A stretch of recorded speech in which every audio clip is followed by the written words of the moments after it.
తాకట్లో ఉన్న మీ బంగారాన్ని విడిపించి ఆ రోజు ఆన్లైన్ రేటుకి కొంటాం. Sharma gold company. నమస్కారం, సుమన్ టీవీకి స్వాగతం. నేను మానస. ఈరోజు మనతో పాటు ఉన్నారు ప్రముఖ ఆధ్యాత్మికవేత్త, ఎనర్జీ వాస్తు స్పెషలిస్ట్, శ్రీ విద్య ఉపాసకులు శ్రీమతి జయప్రద గారు. వారితో మాట్లాడదాం. సెప్టెంబర్ మాసానికి సంబంధించిన ద్వాదశ రాశుల యొక్క మాస ఫలితాలు ఏ విధంగా ఉన్నాయనే విషయాలు తెలుసుకుందాం. అమ్మా నమస్కారం. అమ్మా నమస్తే అమ్మా, శ్రీమాత్రే నమః. అమ్మ, ముందుగా సెప్టెంబర్ మాసంలో 12 రాశుల యొక్క రాశి ఫలితాలు ఏ విధంగా ఉన్నాయి, వాళ్ళ గ్రహ సంచారం ఏ విధంగా ఉంది అనే విషయాలు తెలుసుకోవాలనుకుంటున్నాం. అంతకన్నా ముందు ఈ సెప్టెంబర్లోనే సెప్టెంబర్ 7న చంద్రగ్రహణం కూడా ఉంది. కాబట్టి ఆ గ్రహణం గురించి, గ్రహణం ప్రభావం గురించి, దాంతోపాటు 12 రాశులకి సంబంధించి గ్రహ సంచారం ఏ విధంగా ఉంది అనే విషయాలు కూడా తెలియచేయండి. చంద్రగ్రహణం అనేది మనకి 7వ తారీఖే వస్తుంది, అంటే మొదటి వారంలోనే వస్తుంది కనుక కాస్త దీని ప్రభావం అనేది అన్ని రాశుల వాళ్ళకి ఉంటుంది. ఇప్పుడు ఈ రాశికి బాగుంటుంది, ఈ రాశికి బాగుండదు అని కాకుండా అన్ని రాశులకి ఈ ఇబ్బంది అనేది ఉంటుంది. కుంభరాశిలో వస్తుంది. ఈ గ్రహణం యొక్క విశేషం ఏంటంటే ఏ రాశికి బాగుంటుంది, ఏ నక్షత్రం బాగుంటుంది. గ్రహణం అనేది ఏంటంటే మన పూర్వీకుల్లో కానీ మన వేదాల్లో కానీ చెప్పింది ఏంటంటే, గ్రహణం అంటే మనం అపవిత్రం అవుతాము, పవిత్రంగా ఉండాలి అంటే మనం కొంచెం అశౌచాన్ని పాటించాలి. అశౌచాన్ని పాటించాలి అంటే మనం ఏంటంటే కొంచెం మైలు పడతాం, మళ్ళీ స్నానం చేసుకుని మళ్ళీ మొదలు పెడాలి. అంటే పట్టు విడుపు ఈ స్థానాలు అనేది కంపల్సరీ చెప్తాను. ఇది మన శాస్త్రాల్లో. సో ఈ సమయంలో దేవతా అభిషేకాలు కానీ, పూజలు కానీ, తర్వాత దేవాలయాలు కానీ అన్ని కూడా మూసివేసి పెడతాం. అవన్నీ కూడా ఏంటంటే మన వేదాల పుస్తకాల్లో ఏం చెప్పారంటే ఇవి చేయకూడదు అని చెప్పారు. మనం దాన్ని ఆచరిస్తున్నాం.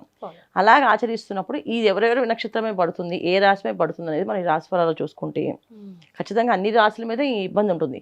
అయితే ఒక్కొక్క రాశికి 100% ఉంటే ఇంకో రాశికి 90%, ఇంకో రాశికి 80%, ఇంకో రాశికి 70%, అలా అలా పర్సంటేజ్ వైజ్ తగ్గిపోతుంటుంది.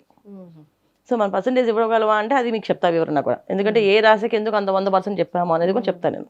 సో మీరు ఎవరు మార్కులు ఇస్తున్నారంటే అలా కాదు, కానీ మన పరిస్థితి ప్రభావం, దాని ఒక ఒత్తిడి ప్రభావం మన మీద ఎలా ఉంటుంది, ఆ ప్రభావం అందరూ అనుభవించవలసి ఉంటుంది. కనుక దాని జాగ్రత్తలు, పరిహారాలు మనం చేసుకుంటే బయటపడతాం, ఇబ్బంది లేదు. మన పెద్దవాళ్ళు ఏం చెప్పారంటే ఏ సమస్యకైనా పరిష్కారం ఉంది. సో ఆ పరిష్కారం మీరు ఆచరించి పాటిస్తే కనుక ఖచ్చితంగా బయటపడిపోతాం. సో పరిష్కారము మనం చేసుకునే మన చేతుల్లో ఉంది, కానీ చేసుకోవచ్చు. సో భయపడిన అవసరం లేదు. సరే అమ్మా, అయితే ముందుగా ఈ మాసంలో గ్రహ సంచారం ఏ విధంగా ఉంది అనేది తెలియజేయండి. తప్పకుండా. ఈ మాసంలో మన గ్రహ సంచారం చూస్తే సింహరాశిలో రవి. సో రవి మనకి 17వ తారీఖు వరకు సింహరాశిలో ఉంటారు. తర్వాత సింహరాశిలోని బుధుడు 16వ తారీఖు వరకు ఉంటారు. అలాగే కేతు సింహరాశిలో ఉన్నారు, అది సంవత్సర కాలం ఇంకా ఉంది, టైము ఉంటారు. తర్వాత కుజుడు కన్యా రాశిలో ఉన్నారు, అది 13వ తారీఖు వరకు, తర్వాత మళ్ళీ మారుతారు. అలాగే శని భగవాన్ వక్రించి మీన రాశిలో ఉన్నాడు, కాస్త ప్రభావం వక్రించి ఉంది కనుక శని భగవాన్ ఒక ఎనర్జీస్ మన మీద పడతాయని నమ్మకం అయితే ఏం లేదు, తక్కువే ఉంటుంది ఆ ప్రభావం. ఓకే. అలాగే రాహు వచ్చేసి కుంభరాశిలో ఉన్నారు, గురువు మనకి మిథున రాశిలో ఉన్నారు. ఈ విధంగా గ్రహస్థితి గ్రహ గమనాలు ఇలా ఉంటే ఏ రాశి వాళ్ళకి ఎలాంటి పరిహారాలు చేసుకోవాలి, ఈ మాసంలో ఎలాంటి జాగ్రత్తలు తీసుకోవాలని మనం ఖచ్చితంగా తెలుసుకోవాలి. ఎందుకంటే ఫలితాల కంటే కూడా ప్రభావం ఎక్కువగా ఉంది కనుక దాని దగ్గర మనం పరిహారాలు చేసుకోవాలి. అమ్మా, ద్వాదశ రాశుల్లో మొదటి రాశి అయిన మేషరాశి వాళ్ళకి ఈ సెప్టెంబర్ మాసం ఎలా ఉండబోతుందంటారు? ఈ సెప్టెంబర్ మాసం మేషరాశి వాళ్ళకి కాస్త అనుకూలంగానే ఉంది. ఎందుకంటే వీళ్ళకి శని భగవాన్ ఎప్పుడైతే వక్రించి ఉన్నాడో అప్పటి నుంచి వీళ్ళకి కొంచెం లాభస్థానంలో ఉన్న రాహు యాక్టివ్ అయింది. ఆస్తులకు సంబంధించిన కొన్ని కోర్టు వ్యవహారాల్లో ఉండొచ్చు, కానీ ఇవన్నీ కూడా ఏంటంటే వీళ్ళకి కొంచెం మార్పు అనేది జరుగుతుంది. ఎలా జరుగుతుంది అంటే 6వ స్థానంలో కుజుడు వీళ్ళకి మేషరాశికి అధిపతి అయిన కుజుడు 6వ స్థానంలో ఉండడం వల్ల కాస్త యోగ ఫలితము వీళ్ళకి. రాహు కుజ అంటే రెండు ఒక విధంగా చెప్పాలంటే సర్పదోషం కింద తీసుకోవచ్చు. వీళ్ళని సపరేట్గా చూసుకుంటే అగ్రెసివ్ ప్లానెట్, ఒక మాయ చేసే ఒక శక్తి ఉన్న ఆయన ఈ రాహు అని ఆయన. అంటే ఏదైనా సరే ఏ విషయమైనా మాయ చేసి తీసేసుకోగలుగుతారు, అది వీళ్ళకున్న శక్తి. సో కుజుడు అనగానే మనం అగ్నితత్వం రాసి వెంటనే జ్వలిస్తుంది, మనకి ఖండిస్తారు, వాళ్ళు గట్టిగా మాట్లాడతారు, చాలా అగ్రెసివ్గా ప్రవర్తిస్తుంటారు, ఆ ప్రవర్తన ఉంటుంది.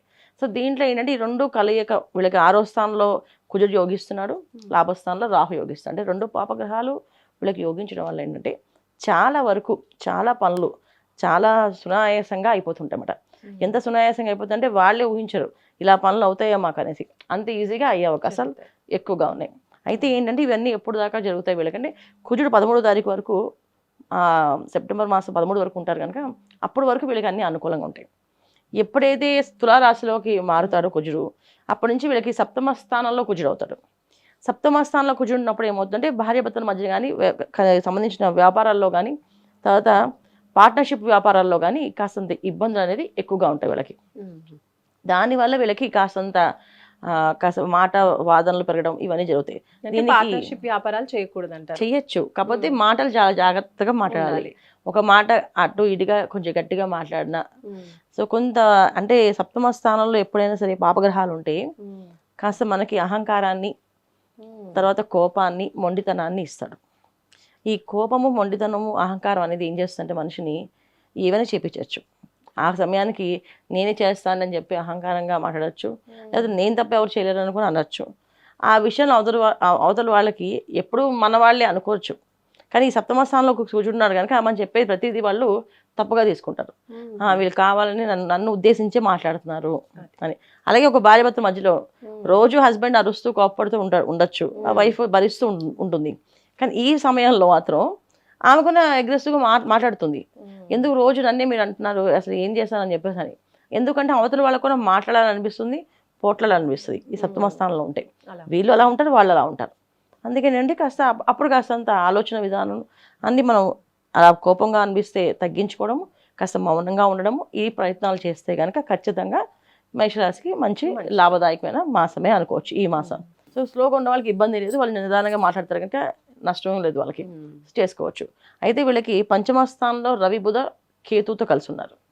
ఈ పంచమ స్థానంలో రవి బుధ కేతువులు ఉండడం వల్ల ఈ గ్రహణం ఒక ఇంపాక్ట్ వీళ్ళ మీద కాస్త ఎక్కువగానే ఉంటుంది.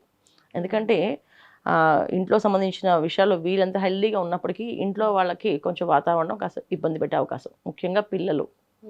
అలాగే వీళ్ళు ఏదైనా మంత్ర సాధనలు ఉంటే మంత్రం గురించి, పూజల గురించి అవన్నీ ఆటంకాలు రావడం, పొద్దున్నే 6 గంటలకు దేవుడి రూమ్లోకి వెళ్ళే వాళ్ళు 10నే వెళ్ళక బుద్ధి కాకపోవడం, సో చేద్దాంలే రేపు చేద్దాం గణపతి చేద్దాం అనుకోవడం, ఒక దేవుడిలో కూర్చున్న మనశ్శాంతిగా చేసుకోలేక బయటకు వచ్చేయడం, ఇది చాలా తొందర చేసుకుని రావడం, ఇవన్నీ కూడా కాస్త ఇబ్బంది గ్రహం ఒక ఇంపాక్ట్ పడుతుంది. అందుకే వీళ్ళు కొంచెం జాగ్రత్తగా తీసుకుంటే ఈ మాసం మంచి ఫలితాలు కనిపిస్తున్నాయి. అమ్మ, మరి మేషరాశి వాళ్ళకి ఇప్పుడు గ్రహణ ప్రభావం ఉంది అంటున్నారు, అలాగే కొంచెం అగ్రెసివ్ నేచర్ ఉండే అవకాశం ఉంది అంటున్నారు. కాబట్టి ఈ మాసంలో వాళ్ళు ఎలాంటి పరిహారాలు పాటించాలి ప్రశాంతంగా ఉండడం కోసం? తప్పకుండా ఈ మాసం అంతా వీళ్ళు ఏంటంటే కుజుడు 6వ స్థానంలో 7వ స్థానంలో ఉన్నారు, రాహు ఒక లాభస్థానంలో ఉన్నారు కనుక ఎక్కువగా వీళ్ళు ఆరాధించుకోవాల్సింది ఏంటంటే ఆంజనేయ స్వామి ఆరాధన. ఎక్కువ ఆంజనేయ స్వామి ఆరాధన చేయడం, మంగళవారాలు ఆంజనేయ స్వామి గుడికి వెళ్ళడం, ప్రదక్షిణాలు చేయడం, ఆకు పూజ చేయించడము, తర్వాత వడమాల వేయడం స్వామికి. అంటే అప్పాలతో కానీ వడలు కానీ చేస్తారు, అలా వడమాల కానీ అప్పాల మాల వేయించడం. ఇలా ఎన్ని మంగళవారం అన్ని మంగళవారాలు చేసుకోవడం, నవగ్రహ ప్రదక్షిణాలు చేసుకుంటూ వీళ్ళకి అన్ని విధాల బాగుంటుంది, బ్రహ్మాండంగా ఉంటుంది. రైట్ అమ్మా, ధన్యవాదాలు. నమస్తే అమ్మా, శ్రీమాత్రే నమః. చూసారు కదండి, ఇది మేషరాశికి సంబంధించిన సెప్టెంబర్ మాస ఫలితాలు, అలాగే గ్రహణ ప్రభావం వీళ్ళపైన ఎలా ఉంటుందనే విషయాలు కూడా తెలుసుకున్నాం. కాబట్టి ఈ సెప్టెంబర్ మాసంలో తప్పకుండా మనకి చెప్పినటువంటి పరిహారాల్ని పాటించండి.